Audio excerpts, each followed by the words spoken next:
ಎರಡನೇದೇನೆಂದರೆ ಶ್ರೀಮಂತರು ಎಲ್ಲರೂ ಇದ್ದಾರೆ, ಮನಸ್ಸು ಬರಬೇಕು.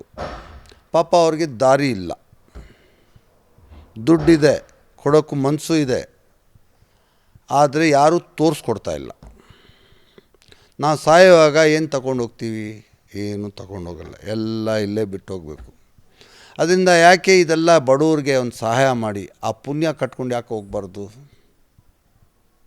ಇದು ನನಗೆಲ್ಲ, ಎಲ್ಲರಿಗೆ ನಾನು ನಮ್ಮ ಕರ್ನಾಟಕದಲ್ಲಿ ಇರೋ ಎಲ್ಲ ಜನಕ್ಕೆ, ಎಲ್ಲ ಕ್ಷೇತ್ರದ ಜನಕ್ಕೆ, ಇನ್ಕ್ಲೂಡಿಂಗ್ ಚಿಕ್ಕಪೇಟೆ ಕ್ಷೇತ್ರದ ಜನಕ್ಕೆ, ನಾನು ಒಬ್ಬನು ಶ್ರೀಮಂತ ಇಲ್ಲ, ಲಕ್ಷಾಂತರ ಜನ ಇದ್ದಾರೆ. ನನ್ನನ್ನು ನೋಡಿ ಅವರು ಇದರಲ್ಲಿ ಭಾಗ್ಯ ತಗೊಂಡು ಅವರು ಈ ಕೆಲಸಗಳು ಮಾಡಬೇಕು. ಒಂದು ಮನೆ ಕಟ್ಕೊಡ್ಬೇಕು, ಮತ್ತು ಒಂದು ಸ್ಕೂಲ್ ಫೀಸ್ ಕೊಡಬೇಕು, ಒಂದು ಹಾಸ್ಪಿಟಲ್ ಫೀಸ್ ಕೊಡಬೇಕು, ಒಂದು ಮದುವೆ ಮಾಡಬೇಕು. ಇಂಥದ್ದು ಹಲವಾರು ಸಮಸ್ಯೆಗಳಿದೆ.